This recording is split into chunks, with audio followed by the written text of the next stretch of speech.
Tomb of the Spider Queen, game number 1. We are in qualifier number 4 for the Banshee Cup, and we still find ourselves in the winner bracket right now with the Raiders. And these plebs have actually messed up the sides, didn't they? Of course they messed up the sides, because, you know, this is the first tournament that these guys are playing. They have never played in the tournament. It's not like they're playing in pretty much every single tournament that I'm hosting and know fully well right now on which side a team is supposed to be. No, these guys are just sitting there and like, nah, we don't know how this game works anymore. So all of a sudden we got the Space Goofs over on the right where they shouldn't. So thankfully I'm just so amazing that I can adjust all of this on the fly. And now we're heading into our first pick. Alright, so the Raiders against the Space Goofs. And Space Goofs in particular have actually done pretty well in the recent events. They're honestly a fun team. The initial team name was like Zins de l'Espace, which is French and apparently a cartoon show that was like ages ago, and it translates literally into Space Goofs, and now they have adjusted their team name and called in the bracket Space Goofs as well. But yeah, we are in the winner bracket. It is qualifier number 4. Everything else still holds true here, and it should be a pretty fun one. We have Mopsio now subbing in for the Space Goofs here today. And here comes Maef as a ban, Diablo as a ban, Befisto gets banned out. We have a couple of subs in today, honestly, on both sides, but still, this should be fun. I'm just amazed that Nano is here. I made the mistake in the last couple of qualifiers that I actually tried to cast the Raiders first, and every single time Nano was still sound asleep, to an extent where in one qualifier they actually had to forfeit their match and their tournament run because they just couldn't get Nano on board, and they already had subs on their team. So, yeah. Like, they should literally just, like, make sure that they get either the number of Nano's mom or his girlfriend. One of the two, depending on where he lives. That's the only chance that you have to ever wake the guy up and make sure that he's there on time. I'm just kidding, he doesn't have a girlfriend. He's a gamer after all. So, Blaze as a first pick. And let's see how the red team reacts to this. But yeah, like, get an alarm clock for him. I mean, I must assume at this point that he has, like, multiple alarm clocks. One team was literally joking about how when he played with them, they were thinking about buying him some, like, remote-controlled alarm clock that they can use, just simply ringing him up there. But yeah, just to get somebody that lives with him to give you the phone number so that they just, like, can douse some water in him or whatnot. But yeah, it's pretty impressive because all these tournaments are currently starting at like 3-4 p.m. in the afternoon. So I'm not quite sure what he's like doing all day, but apparently the man has no sleep problems. No issues there, no insomnia. We get Jojo and Blaze together as a combo for Tomb. I mean, this is already great. Getting Tracer to nibble on the edges a little bit, fair enough. I mean, she's not going to provide the wave clear, but that's what Blaze and Johanna are there for. And over on the right side, we got Leoric and Sylvanas. It's actually not too bad either. I mean, you have Leo for all the wave clear. He's going to be roaming on the bot lane. You got Sylvanas trying to enhance those pushes with web weavers. And also to dish out the pain. It's kind of cool, though, that we're seeing a bit more Tracer recently. Chromie gets banned. Against Nano. Could still play Hanzo, though. I mean, yes, he's known for his Chromie plays. He's also known for his Hanzo plays, and Hanzo is definitely played on Tomb of the Spider Queen a lot. Hanzo and Junkrat would be two of the heroes that I would still expect to be picked or something. So, maybe one of them gets banned. Space Goofs take one away. Sergeant Hammer. Yep, apparently it's not hammer time just yet. Maybe Muradin can throw a hammer out or two. He is still up and could be taken. But I'm more interested in Hanzo Junkrat, what's going to happen with those two. They're great for interrupting any kind of channel. I like Tomb of the Spider Queen. It's a fun map, honestly. It's one of those maps that I don't get bored of. One map that I get bored of a little bit is Towers of Doom, because Towers of Doom is either boring as hell or insane. It's like those two. It feels like there's no middle ground. The problem with Towers of Doom is always that you know exactly how the first half of the first half of the games that don't mean anything. And then the second half is either going to be insanely epic, or it's just going to be like one of those like, oh yeah, whatever. So it's a little bit weird. It's not a bad map. I'm not saying it's bad. Like, some of the most epic games we ever had in this game were played there, but it's just like very predictable how the first map part goes, or the first part doesn't matter. Maybe predictable is the wrong word. Meaningless. Brightwing, Cassia come in. And that leaves us with our final pick. So we got Tyrael, Mopsio and Tyrael. Okay, that makes a bit more sense now. Banana H on Kerrigan, apparently. Now the Tyrael pick makes a bit more sense in this context. And well, that leaves us with our first map in this best of 3 series. The 4th qualifier for the Banshee Cup continues, everybody. Now it's the Space Goofs against the Raiders in the winner bracket. So without further ado, map number 1. Prepare yourselves for battle! The Raiders on the left with Gavlo on Tracer, Crankle on Johanna, we got Sven on Blaze, Hunter Orc on Brightwing, and Nano is playing Cassia. Over on the right side of the map, the Space Goofs with Evixos on Sylvanas. We got Mopsio on Tyrael, Banana H on Kerrigan, X-Ray on Anduin, and Play is playing Leoric. This is a pretty big mix that we have here. I mean, we got pretty much everything. Russian, German, we have Polish players, French players over there.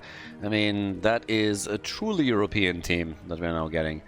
Okay, so level 1, we get the Fury of the Swarm. We also got the Lightwell for Anduin. And yeah, well, it is party time in the middle. Gavlo's Tracer should be fun. Should honestly be pretty fun there. Now, down at the bottom of the map, though, we got Sven. He's already set up to go up against Leoric. Tracer's coming in to help out a bit. I mean, rule of thumb is always, if you can if you can spare one of your other heroes to just put pressure onto the opponent's solo laner, you should always try and do that. The bonus that you get from it is that even after you move back from lane, the other solo laner is gonna be in a bit of an awkward spot because he can't trade into his opponent anymore. Especially if you forced him previously to tap the fountain, then that's a cooldown that's already gone. So it usually helps you to take more control of the solo lane. That's why all teams are essentially from time to time sending somebody down there. There's of course always the added benefit that sometimes you're getting a kill on Tomb of the Spider Queen. That essentially means that you're taking a big lead on gems, since the solo laner is traditionally holding a lot of them. But for now, everybody is just also trying to focus on the siege giants a little bit. And the red team is using a lot of their resources at the bot lane to make exactly that happen. So Mopsio is anchoring the play in the bush, providing vision, and the blue team has decided that they're just going to let this slide, but what they're going to do instead is get some easy damage for free on the structures at the red team's bot lane wall. So even, or not an even, but like a trade that both of them seem to be fairly happy with. Siege Giants now have to be dealt with, and while we're already seeing Sylvanas go for the next camp, the party over here continues as they are starting to look for kills, do a bit of damage here. But the blue team is now responding in kind, going over to the left side, taking their own camp too. We still haven't seen a single kill yet, we're only 2 minutes in though. With level 4 talents kicking in, we get the unstable poison. And we got the sharpened blades over here. As Brightwing, disgusting as usual, goes into magic spit. Blah! As if that fruit fly was not disgusting enough already. Now it's also spitting all over the place. It's like... Anyways. We're used to this from Brightwing, so does that. Anduin, the pull-out king at level 16 with a double pull. They don't really have a massive combo with Light Bomb, but they have at least 2 heroes that they can send in, and that's Tyrael and Kerrigan. So the 2 of them can execute that. It's not quite the same as using Genji, but yeah, there's at least something. So Mopsio still fine over here. And I have my eye on him a little bit. Mopsio is popping up every now and then in Heroes of the Storm, and then usually he subs in for a team eventually. Gets annoyed, and then he leaves again. That's at least the feeling that you get. But every now and then he pops his head up, and then he's just like there for some of the tournaments, and whenever the teams need a sub, they're coming in and rely on him. 30 gems have been turned in by the red team, by the blue team. Red team hasn't turned anything in yet. Both teams have enough gems for a first Webweaver wave, so they're gonna start to play around with that. And yeah, Red team is trying. Actually, they are starting to catch up. 31 gems now turned in by them too. So it's getting a little bit closer. Who's walking away with the first set of web weavers? We're having Sven charging in with the jet propulsion, locked into the combo of Kerrigan shortly after. And still fine here. Cassia's trying to turn in and delivers. That is the blue team with objective number 1. Good for them. So they get the first set of web weavers, and what we're getting in the meantime is both teams with level 7 talents. So everybody is going to be fine here for the first real attack. And now the only question is really, can after this the red team responding kind get their own set, and how good is the defense, especially here in the middle.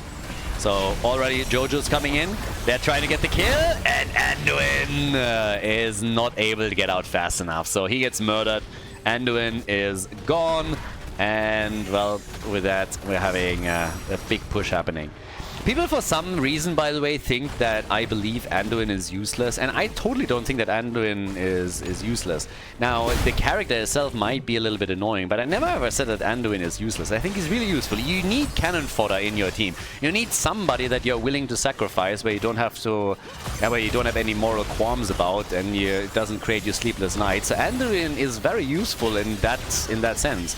It's like you can always send him to the front, or at least try to, because that's where he feels the most uncomfortable, and he's probably going to resist.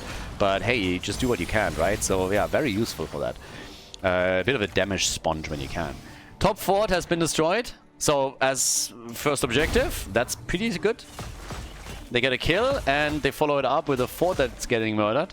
Now they have to try and turn in themselves, and well, if they can do that, and it's still a question of whether or not they're also going to be able to do as much structural damage as the blue team just did, because at least for now the Raiders are looking good. The Space Goofs, well, they've done goofed. Sylvanas is gone, so she gets killed, and it seems like the Raiders are not done with them yet. Raiders are already on the march looking for more kills, which they can't get right now. They've taken a few gems away from the red team, but not enough to deny them a turn in if the Space Goofs make their way over. Banana in trouble for a moment. And now they have Mopsio at the front here, trying to push him back, but with the blue team hitting level 10, this is shutting all of this down very, very quickly. Now there's no way for the red team to make it towards the turning point without ending up in a fight. They don't want to fight. So they're instead going for their camp, trying to set that up on the lane. And yeah, then they can still see if after they grab heroic abilities, they have a chance to move over here. So that's going to be the next step for them. Krankle is already... They're checking already on the turning points. I mean, this is obviously the next play that you got to make. Checking, just making sure that nobody is getting even close enough. Cassia's done that a second ago here at the turning point up at the top. But now everybody is moving in on this. So this is really the big one. And she's going to need some assistance if they really want to prevent that. But I think Banana at least... Yeah, they already had the turn in. So Banana didn't get his gems turned out, but they got it at the bottom of the map. So good for them. That's the chance to bring the game back, as long as Anduin doesn't die, and well, he does. Anduin gets caught. Beautiful Valkyrie. That one was on point, and it allowed them to take Anduin apart right away. So that push with Web Weavers is already thwarted right at the start. There's Siege Giants at the bottom of the map that are slowly going to take him down. In addition to that, you've just robbed the opposition of their support. And yeah, it's going to be a little bit tough to really make this happen. And well, this is how that started. So here comes the kill. Nicely set up, and then they are following it up with Cassia. Anduin gets pushed towards the front. He doesn't like that. Goes down. That's 3 kills to 0 now in total. Jojo is dealing with the top lane. Down at the bottom of the map, they've eliminated the Web Weavers too. So yeah, great start into the series, into the game for the Raiders. This is essentially how you want things to go. The opponent's turn-in had no impact. You've already turned in 33 gems by yourself, and now you're just getting closer and closer to turn-in number 2, which they could use to eliminate another fort here, essentially, which has to be the goal. Mopsio, yeah, okay, there's the pull. And another Valkyrie, but this time it doesn't hit. So yeah, bit unfortunate for them. Sven still, he's in a bit of a pickle there. But alright, play with 21 gems. Yeah, they won't lose him. They can't lose him. And they do lose him. Now they have to try and get those gems back. And they might lose more heroes in the process. But Tracer at least gets caught by Sylvanas and finally goes down. So that's good news for them. We have still a chance for a full turn-in for the blue team. Red team could do the same thing here. But yeah, this is at least... I mean, it's at least the first kill, right? It's the first kill that the red team got so far. So the Space Goofs are starting to get a bit more ambitious with this, I was about to say. And then the blue team turned in regardless and made it work. So, yep, now they have another set of Web Weavers. And if they can follow up on the success of Web Weaver Wave number 1, they will take another fort down. And it's a bit concerning that Mobs is on 26 and Banana H on 30 gems. I mean, they are the melees, so they pick usually up a huge chunk of those. But if they now try and make an aggressive play, and Sanctification is down, pretty much all of their ults, or most of them are gone, then you might lose those gems, and that is not something that they can afford here. So, not a comfortable position to be in when you're the Space Goofs. You're definitely not too happy about this. We have 21,000 damage for Sylvanas. We got 30,000 damage for Tracer at this point. Yeah, Blessed Shield. Nice! But Anduin immediately with a follow-up. They catch him, and they catch Sylvanas. Nice jet propulsion by Sven. Now a bit of body blocking, and it's the end of Anduin. So they get 2 kills, and they destroy another fort here. Looking really good. I mean, that's 6 kills to 1. That's a 1.5 level lead. They destroy 2 forts. They are working the wall at the keep itself. 33,000 damage for Tracer, 22,000 for Sylvanas. Bomb connecting with Kerrigan right now, and the Space Goofs are just on the back foot here. Really struggling to get a good foothold in this game and force things back. Beautiful Entomb, but no follow-up. No proper follow-up on that. And now Mobsir gets caught and killed, so he's gone. And things are just not getting any better for the team on the right side of the map. Great control from the Raiders. 7 kills to 1. They've done this spectacularly. They have 45 gems that they can still deliver. There's, of course, also a boss up that they can eventually go for once that they have a level 16 talent advantage over the Space Goofs. They could start to do that. And Gavlo is already moving in, clearly with the intention of getting the boss together with the rest of the team. And then trying to see if they can maybe break through that top wall, go for the keep, and take it out. The timing is there. And the normal counterplay from the red team would be to now turn in and trade boss defense for Web Weaver defense. And that's exactly what they're doing. They had the gems. There's no point in holding them at that point in time, so they're simply going for Web Weavers. They know that they will be defended easily, but it gives them some time and space to move over towards the top and then take down the boss without losing their keep here. So it's always unfortunate when you have to go for that play. You're sacrificing gems, but it gives you an easy defense, and that is essentially what they need right now. Either way, the advantage in experience and the big gap that we have between the two teams is starting to become a little bit concerning. So there needs to be some kind of comeback attempt by the Space Goofs. And I guess the only real thing that would help them is, of course, level 16 first. Now the fort at the bottom of the map is getting attacked and will get destroyed too. So that's already value, value, value. Only one Web Weaver is still there. We had Joanna anchoring the play, but now she's getting body blocked, and pretty heavily at that too. He's still able to make her way through the opponent's force. So the fort might still be up, but they are losing some ground regardless. There's a lot of hit points that they just lost, and it will be taken out either by the next objective or by the next push. But as Blaze defends, they go for Brightwing. Nice! That blink heal on point, allowing her to escape. Another Valkyrie, Chrysalis on Kerrigan. 43 gems, and she dies! And they're trying to pick them up, but I think they actually lost out on quite a few of them here. They have 63 left. Actually, they still have a decent amount. My bad. So, yeah, Play gets attacked. That's 36 gems for him, and he dies too. But Mopsio! Now, they lost a couple, don't get me wrong. They weren't able to save all of them, but at least they saved the biggest part.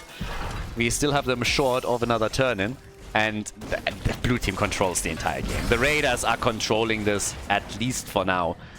from pretty much start to finish. They're doing a spectacular job with it. They have enough gems for another turn in which they can get right now. They've even been able to damage the top side keep a bit. The one in the middle has obviously already been damaged. They're trying to now set the next set of web weavers up with the camp on the left, pushing that into the middle. And the red team with level 16 in their hands, they're trying to force the fight right now, which I can absolutely appreciate. I mean, at this point, you got to do something, right? You got to force that. So they steal the camp away. That's a good step into the right direction. They can capitalize on the aura now too. There's Sanctification. They can't get that kill though. And web weavers are now on the ground. The more time is being wasted here, the closer the web weavers are to the keeps.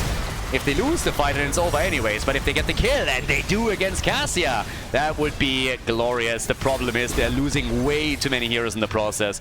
They're pretty much losing the entire team. And, well, you can scratch it pretty much because Play is going to die as well. That's a 5-man team wipe. And they are likely gonna lose the game right here, right now.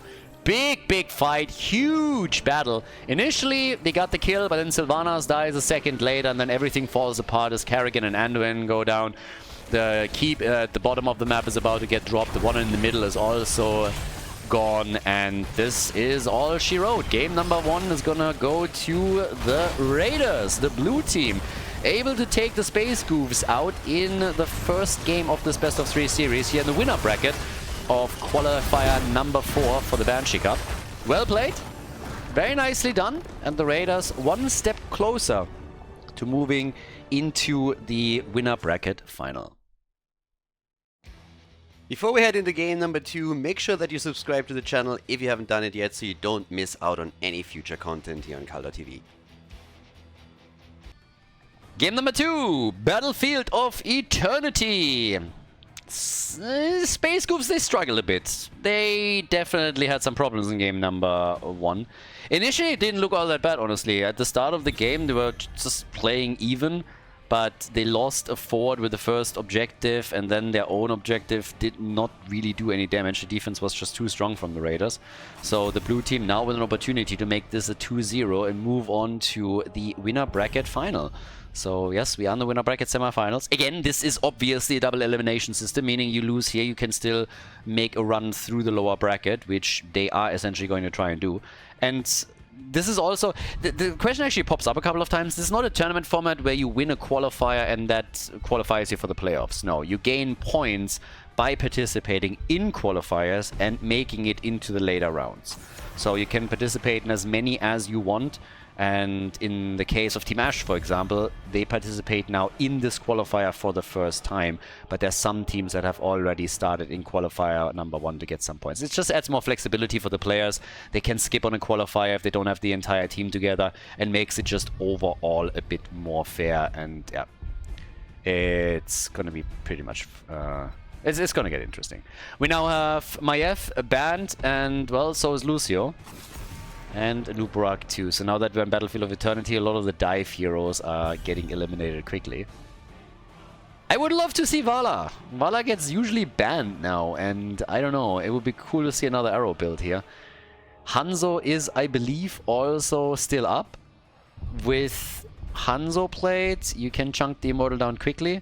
I mean, thinking about it, there's honestly, in regards to damage, like tons of heroes that you would normally play here. You can still play Li Ming, Vala, Hanzo, Lunara, Greymane, I mean, again, tons. So they're not falling short of any of the heroes. Because again, we have one rule in this tournament still. You cannot play the same hero more than once within a series. That's it. Just so that we don't get to see Hanzo every single game. So, yeah. But what's the first pick? What are the Space Goofs starting things up with? It's Hanzo. It's Boboy. The the Hawkeye of the Storm. So yeah. They should have given him a Robin Hood skin at some point. I guess they couldn't, because probably that's like copyrighted or something, but just give him some like green hoodie or whatever. I was like, no, it's totally not Robin Hood. I have no idea what you're talking about. It looks similar, but hey, he's just go green. So do your worst. Now we get Chromie. She was banned earlier against Nano, but this time he's just like, alright, let's go and let's pick the Chrome Star. One of the most annoying heroes in the entire game. We get Urel together with that for the side lane, which is actually a little bit disappointing. Sven, what's going on with you? Come on, we're in game number 2 that we're casting of you. We haven't seen the Vikings and we haven't seen Samuro yet. What's happening? He's becoming too vanilla. He's been institutionalized. Like it's just sad. He was a rebel once, deep down, and now he's just going for standard meta picks. It is breaking my heart here. Hogger and Muradin. Mopsio with the dwarf here. That's perfect for him. So, yeah. But, what gets banned? Final 2 bans. What are you getting rid of here? They get rid of Rhaegar. They don't like green stuff. And then again, we got Khaldor. I mean, Gavlo was actually doing well with Tracer in game number 1 already. So, what is he gonna get now? In regards to immortal damage, because I like the Chromie pick, but honestly when you're playing Chromie, the idea is more so that you're trying to just dive in and get kills, right? It's not like, oh, I'm getting damage against the immortal. You can do that too, particularly when your opponent is just throwing everything at defense and you need to do damage from a distance. But generally speaking, we're not gonna get Li Ming from them now. They're not gonna play a double mage here, so if you're going for an auto attacker, Vala with an arrow build would still be a thing. Unless they are opting instead for some triple melee combo. Which they could do too. So there's definitely a couple of options left for them. But again, I want an arrow build. Give me another arrow build. Well, I guess no. Malfurion and ETC. ETC main tank. Okay, boys. Malfurion and ETC main tank. I mean, ETC is good on Battlefield of Eternity and has been used in the past a lot, even in the days of HGC, or specifically in the days of HGC, because you can power slide an opponent into the Immortal Stun, you can push them into an Immortal Stun too, so there's a lot of synergies if you play it properly that you can execute around the objective. How about synergies? Muradin, Stormbolt, Stukov with a Lurking Arm, Li Ming being teed up and dishing the combo out. And that brings us to the final pick for game number 2 in this best of 3 series. Gavlo with damage. Come on, Gavlo. The suspense is killing me. Like, dude, please. Let us know. What's it gonna be? Really? All that for Genji? For the most vanilla hero they could have picked? Highly disappointing. Anyways, Battlefield of Eternity, map number 2. Let's go, boys. Game number 2, Battlefield of Eternity. On the left, we have Gavlo playing for the Raiders with Genji, Crankle on ETC, Nano on Chromie. We get Sven on Urel, and Hunter Orc is playing Malfurion. Now, in addition to that, we're having over on the right side of the map Banana Age playing Hanzo for the Space Goofs. We get an X-Ray on Stukov, Evixos on Li Ming, and Play is playing Hogger with Muradin, played by Mopsio. So, let the games begin. And which team is going to be victorious here? Did she just yay me? What? Shut up. Unbelievable. So, top side, we got Gavlo already waiting to see if he can maybe get some damage on the rotating side laner, which has not really happened. But while all of this still plays out, the chance always there to get maybe a cheeky kill at the bottom of the map. Level 1, we got Dauntless, and we're now looking also into deep breathing. Always a good idea to stop breathing. You are eventually gonna die. That's what usually happens, but yeah. And it's a trap. It's a pretty big trap at that. That's a kill. Bye-bye, Hanzo. Okay, the man with the hipster beard is gone. 1 kill, 2-0. And yeah, with Hanzo being eliminated, that also gives them the upper hand at the bottom of the map and might even result with them walking away with the camp here. A root on the ground, and X-Ray gets body blocked. And that's another kill. The Raiders, ladies and gentlemen, they're essentially continuing where they left off in game number 1. So after they murdered the Space Goofs on Tomb of the Spider Queen, now on Battlefield of Eternity, at least initially, they're doing the exact same thing again. They get 2 kills to 0, they steal the bottom camp. He's doing that on purpose. I mean, Nano, be a little bit careful here, you're too cheeky. First of all, you're oversleeping all the time, and now you're just like, no, dude, like, careful. We're gonna get the whip out. And yeah, this is not gonna be pretty. I can tell you that much. It's a little bit kinky, I agree, but still. Yrel dies, 2 kills to 1, and I guess they're gonna get Hogga. Yep. Gets his ass moonfired, and then Chromie comes in for the final hit. So yep, nicely done. And off we go. At this point, we got Hunter Orc trying to get back. Yeah, so Hunter Orc is able to get out. That was calculated. German efficiency over here. He's not really German, but honestly, at this point, he's going to get honorary citizenship just simply because he's so efficient with his hit points. Angie has already been informed. She's still honestly like holding all the strings in the back, so it's what happens. But yeah, either way, first objective is now popping up, and that means that we are going to get those thingies. Shaman camps. That's what I wanted to say. We're getting the shaman camps. Each team setting one onto the lane, and with the first objective, it should be a hunter show. Theoretically, at least. ETC, the cow, careful, Crankle, and yeah, he's able to get out. Okay, so, good for them. Because ETC, honest, every single time I see ETC surrounded and he doesn't have a power slide anymore, I'm just like, uh-oh, he's going to die. So yeah, good for them that he got out. It's going to be a 5 versus 5 now. Everybody can make their play there. I just think that Hanzo is going to be a little bit too strong on the objective, and you can already see that on the halftime show at least. They are reigning supreme. Very quickly. Blue team has lost 3,000 hit points more than the red team. So they're doing everything that they can in order to at least get the objective rolling. And that triggers a defense over on the right side, but it's not enough. That's a nice move here, and Genji and ETC are getting a kill. Hogga gets dropped once again, and then Chromie over there is like, I need another 2 minutes. Or 3. And she's not gonna have that time. So unless they're killing Hanzo real quickly, which I think they're gonna do, yes they are, brother against brother. So the Kinslayer came in, Genji took him out, but ETC dies as well. They nearly have the objective, but with Chromie just getting more and more time, they are reducing the shield. Objective should still be won, but hello? Alright. 370 hit points on the shield. Nano took it. Nano actually won the objective for them. That's ridiculous. The first one, I would have bet money that Hanzo just does his thing and wins it for the red team, and instead they're losing out on it. Careflo is waiting for a cooldown. Good luck with that. So Genji gets killed. But yep, they won the objective. That alone would already be enough for me. It's like, alright boys, we won the objective. All's good in the hood. Looking awesome here. Great stuff. Great stuff. Even, they don't even have to do damage. Like, half the battle was just to make sure that the opponent wasn't able to get the objective themselves and then get back into the game. Now they're even getting a kill on Muradin, so Mopsio is down. They're trying for Hanzo, who barely darts away. But, yeah, Hunter Orc might be in... Yeah, he's definitely in trouble. Fury in this much out at the front is not gonna survive. Neither does ETC. The top 4 has taken some damage.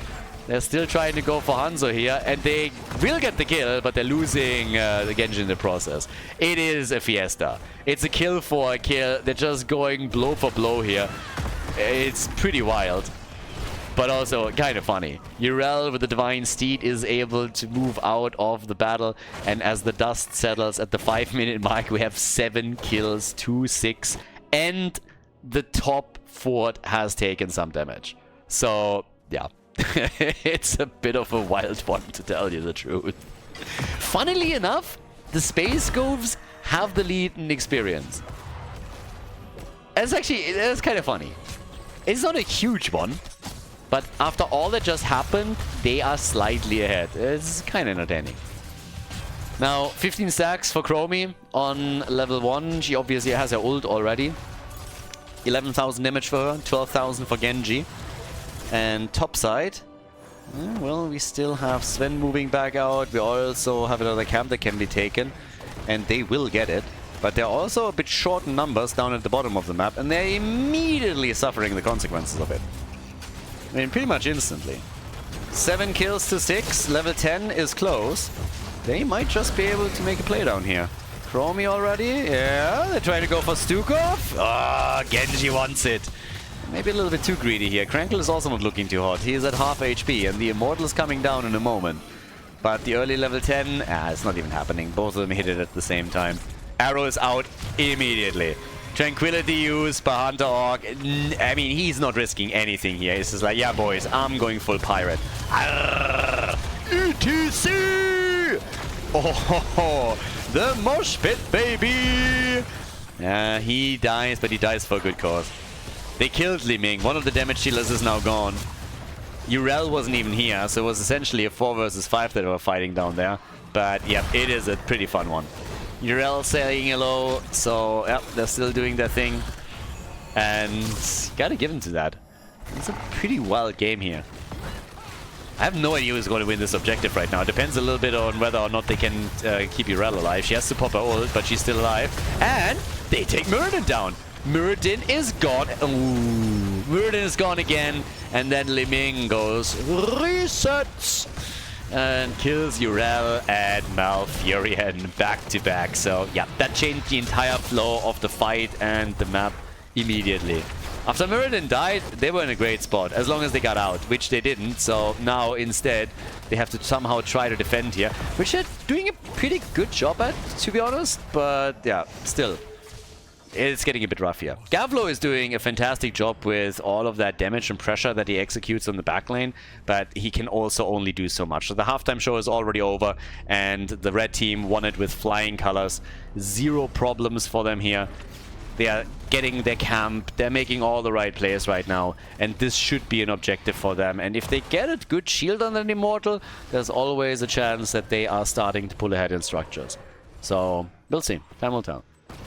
9 kills to 9, and still poking. It's a 5 versus 5 on the map now. Nobody has a talent advantage. Blue team still has a chance to win a battle. Urel is now coming in, attempting to zone them further away from the Immortal. But yeah. ETC, Hogger, locked down, X-Strike, and he's dead. Beautiful execution here. Job well done as they looked for a target, they found one, and they take Hogger down. And Muradin also had to use his ult. That's actually big too. Yeah, Mopsio is now in a bit of an awkward spot, but that was a great arrow and another Li Ming follow-up. And then Kanzo gets killed. 4v4, okay. Party continues. They're getting another kill. Li Ming is gone, and now the damage dealers are all out of commission. Bottom of the map, the fort is nearly destroyed, and they are starting to chase Mopsio down. He doesn't have his ult any longer, so he should essentially fall too. Can they turn another objective around? I mean, are you kidding me? Really? Yeah, Mopsio, they keep him at bay. And they're going to chase him. But while all of that happens, we have the Immortal getting attacked, and they will likely grab this one. This was, by the way, what kicked all of this off. Look at the execution here. Hogger is in trouble, X-Strike, and then he dies. So Muradin is now gone too. That's 13 kills to 10. They did a great job getting the Immortal a bit lower, and now they have all the time in the world in a 5 versus 4 situation to push this for the Immortal, poke it with Chromie, and try to maybe even follow it up with an additional kill. Gavlo is also sitting tight here. They gotta be careful of Li Ming though.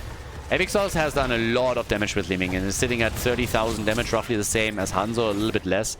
But the Immortal goes to the Raiders. And this is the second Immortal that the Raiders stole away from them. So they were able to steal two Immortals already that should have technically gone to the Space Goofs. Now, 33,000 damage for Chromie. Immortal is traveling to the top lane again. Urel still alone at the bottom of the map. As play pauses the game, so maybe we got a disconnect over here, I'm not quite sure. But with Sven alone at the bottom, Hogger is slowly coming in. This fort could get destroyed. But all the way up here at the top, I don't think this one is even debatable whether it falls or not. The shield on the Immortal is not insane, but once that the objective travels topside, which it does now, they are going to lose that fort. Bigger question is, can they keep all of the heroes alive? Because if they also lose some of their heroes, then it will get worse. Now, at the bottom of the map, that's a bit of a question mark. What could definitely happen is that the blue team, for example, decides to push here, takes the fort out, realizes that they won't be able to do much more damage than that, and simply rotates down, tries to catch Hogger because he's going to be the only defender at the bot lane fort, and if they can take him out or just swarm the fort, then there's a huge chance that they're not only getting a kill, but that they're walking away with 2 forts in total. So once that the red team is back, no matter what happens here for them right now, we'll see how their opponent is playing this one out. But there is a chance that now both of the forts on the red team side are going to be lost. Well, and seems like we're back to business on this one. But yep, Hogga's down at the bottom of the map as already expected. Top side, how do they play this? So they're starting to come in for it. Starting to make a little bit of a move here for that fort, which will definitely fall. And then what's the reaction? Are they going to push this further, or are they going to rotate down and try and get the second one? Yeah, that seems to be what they're doing here. They know that some heroes will have to stay at the top to defend the Immortal, and they can now simply collapse onto the fort and take the second one as well, which is exactly what's going on. So, yeah, 2 forts destroyed. That's an awesome spot to be in. Chromie is the only one in the entire game that hasn't died yet. She's not been dropped once. And, well, with the rest, we are just seeing the Raiders take control here. 1 level ahead, 3 kills ahead, 2 forts destroyed, passive experience gains are now increasing for them. And the red team will have to try and bring this back as quickly as they can. They're currently trying to take some camps, but that also means that there are a few heroes short at the bottom of the map. Yeah, Urel comes in and pushes Li Ming back, so now only Hanzo is down at the bot lane. And that allows them to break some of this down. The tower is gone, so some free damage, and opening the bot lane up just a little bit for a potential later push that they could use to take a keep on. So, well done. Now again, this is the semifinal in the winner bracket. So if the blue team now wins a second map, they're going to the winner bracket final. That would be a big step for the Raiders, of course, and for their points on the leaderboard. 10 kills over here. And here comes the Immortal. The timing is... They have half a level 2 bridge and they have 20 seconds left. That's obviously not going to happen. But at least for the halftime show, they should be ready with level 16 talents where they can properly fight. Could get a bit nasty though. But yeah, we'll see how the red team is now playing this. You can tell they're just sitting here. They're like, okay, how do we deal with this right now? How do we make those plays? I mean, for the time being, 13 against 10 kills. Red team is a bit more cautious. They have a camp at the top lane. That could actually do a lot of damage. And this is why Urel is already moving towards the top. But the halftime show, it's not even a problem that they didn't have level 16 talents. It's literally an even split between the two teams. Blue team is a bit ahead. 2,000 points ahead, 1,500. It's going to come down to a team fight regardless. But yeah, I expect them to be in a much worse position as all of this starts out, but they're not. Muradin, then again, is in a really bad spot. Barely pops his ult and makes it out of the fight. That's ridiculous that he got out there. They unleashed everything on him. Everything. Mopsio got stun-locked completely and is able to jump out after popping Avatar. Survives the fight. That's huge. That's really huge. This at the bottom of the map is a problem. Banana H is dealing with it, so he's moving in. But, well, the problems continue around the Immortal. And it forces Hanzo to react and help them. So that bot lane pressure is still there. But... red team again. Oh, the stun! And there's Genji! And they get a kill with the help of Chromie. They lose ETC though. So it's again a blow for blow. They're doing this a lot. This is happening all over the entire game, where one hero dies and then the opponent responds with a kill in kind. So it's happening time and time again. This keep at the bottom losing this many hit points, that's a huge issue though, and they came in to try and burn this down. But yeah, it is just a nasty game. And for the Space Goofs, they're basically with the back to the wall now. Once again, Mopsio gets attacked, gets rooted, they want the kill, and they cannot get it. Or can they? Well, no, they can. So that is the end of Muradin. And it couldn't have come at a better time. ETC is about to be back, so is Hogga. So now they have a numbers advantage. Urel getting stunned there is a bit of a meme. I mean... Sven, really? At least they got the counter kill against Hanzo, but ridiculous. He gets stunned by the Immortal, and that's why it ends up dying.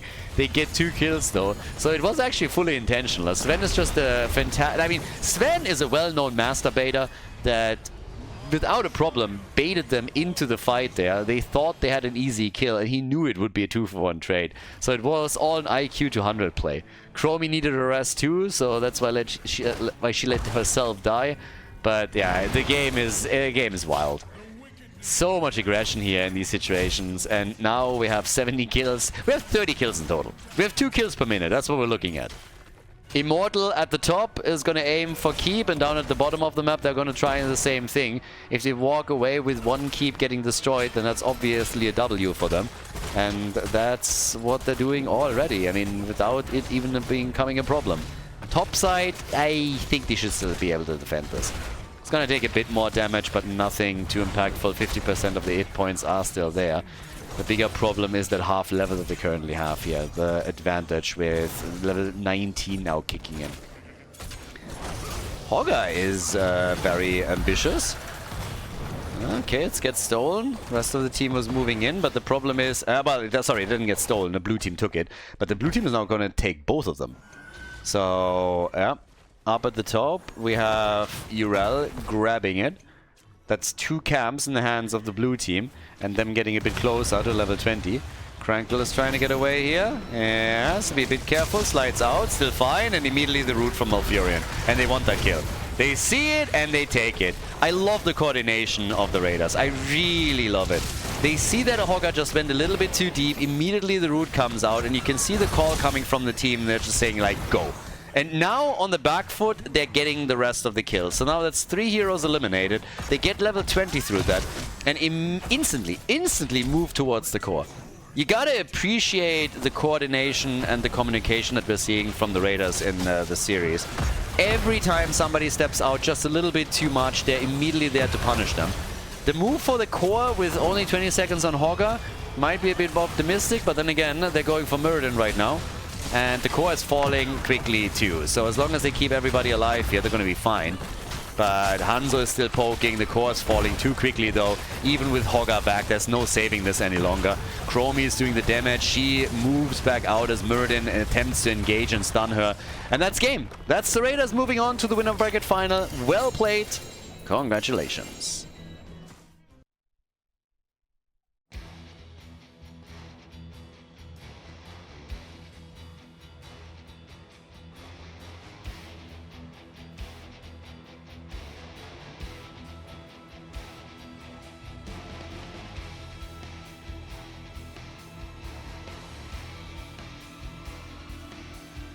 Thank you everybody for watching the video today. I hope that you enjoyed the show and the commentary. And keep in mind that the spoiler protection that is going to run for the rest of the video is made possible by all the support on patreon.com.